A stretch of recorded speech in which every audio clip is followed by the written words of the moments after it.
ನಮಸ್ಕಾರ. 15ರಿಂದ 11ನೇ ತಾರೀಕುವರೆಗಿನ ರಾಶಿ ಭವಿಷ್ಯವನ್ನು ನೋಡೋಕ್ಕಿಂತ ಮುಂಚೆ ನಾವು ಕೆಲವು ವಿಚಾರಗಳನ್ನು ಮಾತಾಡಬೇಕಾಗುತ್ತೆ. ಇಲ್ಲಿ ಜ್ಯೋತಿಷ್ಯಗಳಲ್ಲಿ ಬಹಳ ಮೋಸ ನಡೀತಾ ಇದೆ. ಇದರಲ್ಲಿ ಎಲ್ಲರೂ ನಾವು ಜ್ಯೋತಿಷ್ಯ ಅಂತ ಅನ್ಕೊಂಡ್ಬಿಡ್ತೀವಿ. ಸೊ ಜ್ಯೋತಿಷ್ಯ ಅದು ಹೇಗೆ ಅಂತಂದರೆ, ನೀವೊಂದು ಬರ್ತ್ ಟೈಮ್ನ ಯಾರಿಗಾರು ಕೊಟ್ಟಾಗ ನಿಮ್ಮ ಜನ್ಮ ಸಮಯ ಕರೆಕ್ಟಾಗಿ ಅದು ನೋಟೆಡ್ ಆಗಿರಲ್ಲ. ಅವ್ರು ಏನು ಮಾಡಬೇಕು ಅಂತಂದರೆ, ನಿಮ್ಮ ಜೀವನದಲ್ಲಿ ನಡೆದಿರೋ ಘಟನೆಗಳನ್ನ ಮ್ಯಾಚ್ ಮಾಡಿ ನಿಮ್ಮ ಲಗ್ನ ಯಾವುದು ಅಂತ ಡಿಗ್ರಿ ವೈಸ್ ಕಂಡುಹಿಡಿಬೇಕು. ಇದಕ್ಕೆ BTR ಅಂತಾರೆ, ಬರ್ತ್ ರೆಕ್ಟಿಫಿಕೇಷನ್ ಅಂತ ಹೇಳ್ತಾರೆ. ಇದನ್ನು ಮಾಡೇ ಆದಮೇಲೆ ನಂತರದಲ್ಲಿ ನಿಮ್ಮ ಭವಿಷ್ಯ ನಿರೂಪಣೆ ಮಾಡಬೇಕಾದ್ರೆ ನಿಮಗೆ ಅನ್ವಯವಾಗಿರೋ ದಶೆಯನ್ನು ಅಪ್ಲೈ ಮಾಡಬೇಕು. ಎಲ್ಲರಿಗೂ ವಿಂಶೋತ್ತರ ದಶೆ ಅಪ್ಲಿಕೇಬಲ್ ಆಗಲ್ಲ. ಕಂಡೀಷನಲ್ ದಶೆಗಳಿದೆ. ಅದರಲ್ಲಿ ಮಾಂಡುಕ ದಶೆ ಇದೆ, ಚರ ದಶೆ ಇದೆ, ದ್ವಿಸಪ್ತಿ ಸಮದಶೆ ಅಂತ ಹೇಳ್ತಾರೆ, ಮಲ್ಟಿಪಲ್ ದಶೆಗಳಿದ್ದಾವೆ.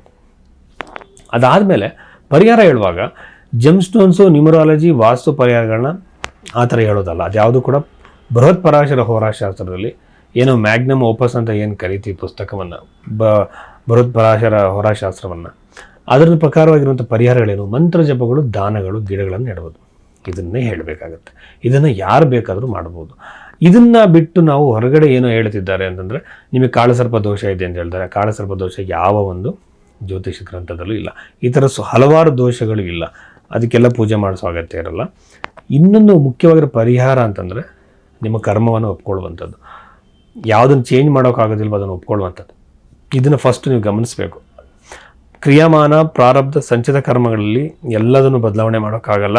ಕ್ರಿಯಾಮಾನ ಕರ್ಮದಲ್ಲಿ ಇರುವಂಥದ್ದನ್ನು ಮಾತ್ರ ಸ್ವಲ್ಪ ಚೇಂಜಸ್ನ ಮಾಡ್ಕೋಬೋದು. ಅದು ಕೂಡ ಒಳ್ಳೆಯ ನಡತೆಯಿಂದ, ವ್ಯಕ್ತಿತ್ವದಲ್ಲಿ ಬದಲಾವಣೆಯಿಂದ. ನೀವು ಸಾತ್ವಿಕ ದಾರಿಯಲ್ಲಿ, ನ್ಯಾಯವಾಗಿರೋ ದಾರಿಯಲ್ಲಿ ಇದ್ದಾಗ ಮಾತ್ರ ನಿಮಗೆ ಪೂಜೆಗಳು ಪರಿಹಾರವನ್ನು ಸಿಗತ್ತೆ ಹೊರತು ಅನ್ಯಾಯ ದಾರಿಯಲ್ಲಿ ಇದ್ಕೊಂಡು ಯಾವುದೋ ಪೂಜೆ ಮಾಡಿದ್ರೆ ಖಂಡಿತ ಅನುಕೂಲ ಆಗಲ್ಲ.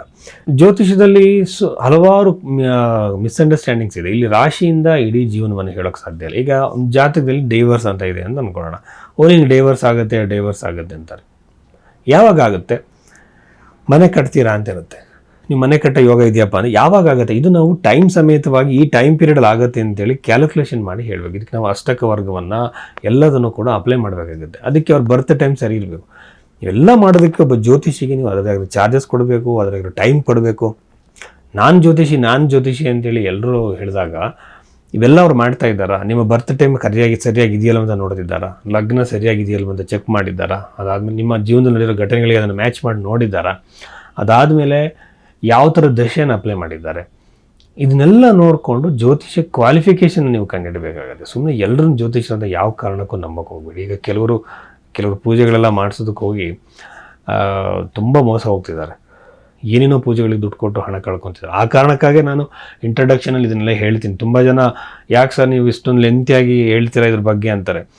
ಯಾಕೆ ಅಂತಂದರೆ, ಕಷ್ಟಪಟ್ಟು ಸಂಪಾದನೆ ಮಾಡಿರೋ ದುಡ್ಡನ್ನು ಅನವಶ್ಯಕವಾಗಿ ಯಾವುದಕ್ಕೂ ಖರ್ಚು ಹಾಳು ಮಾಡ್ಕೊತಿರ್ತಾರೆ. ಹಾಗಾಗಿ ಅವ್ರಿಗೆ ನಾವು ಮನವರಿಕೆ ಮಾಡಿಕೊಡ್ಲೇಬೇಕು. ಜ್ಯೋತಿಷ್ಯದ ಮೇಲೆ ಒಂದು ಕಪ್ಪು ಚುಕ್ಕೆ ಬರುತ್ತೆ. ಜ್ಯೋತಿಷ್ಯ ಸತ್ಯವಾಗಿರುವಂಥದ್ದು, ಅದು ವಿಜ್ಞಾನ, ಅದು ಯಾವತ್ತೂ ತಪ್ಪಲ್ಲ.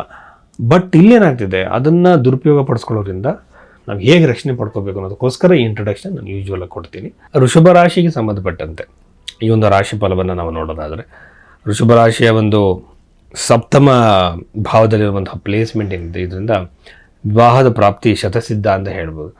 ಏಕೆಂದರೆ ನೀವೆಲ್ಲರೂ ಒಂದು ಸಂಬಂಧ ನೋಡ್ಕೊಂಡು ಬಂದಿರ್ತೀರ, ಅದು ಸೆಟ್ ಆಗೋದಿಲ್ಲ, ಮದುವೆಗೆ ಎಲ್ಲ ಥರ ಇಂಟ್ರೆಸ್ಟ್ ಇರುತ್ತೆ. ಬಟ್ ಈ ಒಂದು ಸಂದರ್ಭದಲ್ಲಿ ಶುಭ ಸಮಾಚಾರವನ್ನು ಕೇಳೋ ಸಾಧ್ಯತೆ ಇರುತ್ತೆ. ಎಲ್ಲಿಂದಲೂ ಒಂದು ಸಂಬಂಧ ನಿಮಗೆ ಸಿಗ್ಬೋದು, ಒಳ್ಳೆಯ ಸಂಬಂಧ, ಸಾಧ್ಯತೆಗಳು ಹೆಚ್ಚಾಗಿರುತ್ತೆ. ಬಟ್ ಅಷ್ಟು ಸುಲಭವಾಗಿ ಆಗಲ್ಲ. ಈ ಕಾಂಬಿನೇಷನ್ಸ್ ಏನಾದರೂ ಜನ್ಮಕೊಂಡಲ್ಲಿ ಇತ್ತು ಅಂತಂದರೆ ಯೂಶ್ವಲ್ ಆಗಿ ಮದುವೆ ಟೈಮಲ್ಲಿ ಕಿರಿಕಿರಿಗಳಾಗೋದು, ಮದುವೆಗೆ ಬಂದು ನಿಂತು ಹೋಗುವಂಥದ್ದು ಎಲ್ಲ ಪ್ರಾಬ್ಲಮ್ಗಳಾಗುತ್ತೆ. ಬಟ್ ಮದುವೆಗೆ ಶುಭ ಸಮಾಚಾರ, ನೆಮ್ಮದಿಯ ಒಂದು ಅವಕಾಶ ಇದೆ. 2ನೇ ಮನೆಯಲ್ಲಿರುವಂಥ ಗುರುಗ್ರಹ ಬಂದು ಅಷ್ಟಮಾಧಿಪತಿ 2ನೇ ಮನೆಯಲ್ಲಿರುವಂಥದ್ದು ಸಡನ್ ಗೇನ್ಸ್ನ ಕೊಡುವಂತಹ ಸಾಧ್ಯ. ಅಂದರೆ ಫೈನಾನ್ಷಿಯಲಿ ಈ ಒಂದು ಸಣ್ಣ ಪ್ರಮಾಣದ ದೊಡ್ಡ ಪ್ರಮಾಣದ ಬಿಸ್ನೆಸ್ ಮಾಡ್ತಿರ್ತೀರ, ಲಾಸಲ್ಲಿ ಇರುತ್ತೆ. ಬಟ್ ಈ ಒಂದು ಟೈಮ್ ಪೀರಿಯಡಲ್ಲಿ ಸಡನ್ನಾಗಿ ನಿಮಗೊಂದು ಅವಕಾಶ ಬರ್ಬೋದು. ಫೈನಾನ್ಷಿಯಲ್ ಇಂಪ್ರೂವ್ಮೆಂಟ್ಗಾಗಿರ್ಬೋದು, ಪ್ರೋಗ್ರೆಸ್ಗಾಗಿರ್ಬೋದು. ಆ ಒಂದು ಇನ್ಕಮ್ ಒಂದು ಗ್ರಾಫ್ ಏನಿರುತ್ತೆ ಸಡನ್ನಾಗಿ ಮೇಲಕ್ಕೆ ಹೋಗುವ ಸಾಧ್ಯತೆ ಇರುತ್ತೆ. ಸೊ ಇದನ್ನೆಲ್ಲ ನೀವು ಗಮನಿಸ್ಬೋದು.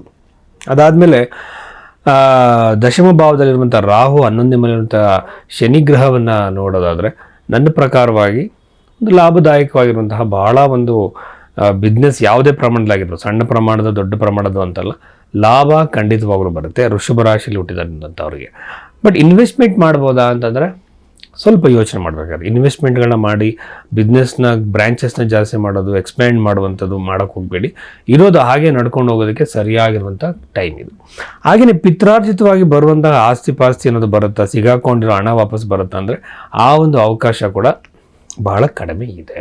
ಆಮೇಲೆ ಕುಟುಂಬದ ನೆಮ್ಮದಿ ಹೇಗಿರುತ್ತೆ ಅಂತಂದರೆ, ಈಗ ನಾವು ವಾಸ್ತುವನ್ನು ನೋಡೋಕೆ ಹೋದಾಗ ಯಾವ್ದಾದ್ರು ಮನೆಗೆ ಚತುರ್ಥದಲ್ಲಿ ಯಾವ ಗ್ರಹಗಳಿದೆ ಅಂತ ನೋಡ್ತೀವಿ. ಈಗ ಪ್ರಶ್ನೆ ಕುಂಡ್ಲಿಯಲ್ಲಿ ಕೇತು ಏನಾದರೂ ಬಂತು ಅಂದರೆ ಯೂಶ್ವಲ್ ಆಗಿ ಅದೆಲ್ಲಿ ಪ್ರಾಬ್ಲಮ್ ಇದೆ, ಯಾವ ದಿಕ್ಕನ್ನು ಅದು ಇಂಡಿಕೇಟ್ ಮಾಡುತ್ತೋ ಆ ದಿಕ್ಕನ್ನು ನಾವು ತೋರಿಸಿ ಪ್ರಾಬ್ಲಮ್ನ ಸರಿ ಮಾಡ್ತೀವಿ.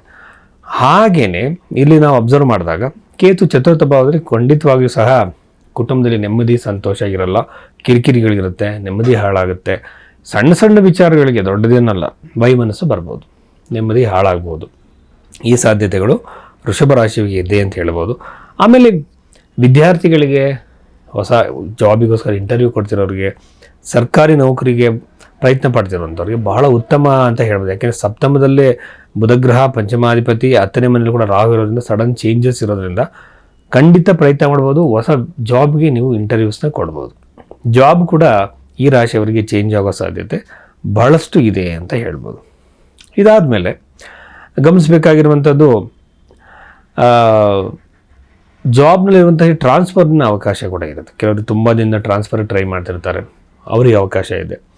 ಇದರ ನಂತರದಲ್ಲಿ ಆರೋಗ್ಯದಲ್ಲಿ ಸಮಸ್ಯೆಗಳು ಖಂಡಿತವಾಗಲೂ ಸ್ವಲ್ಪ ಕಾಣುತ್ತೆ.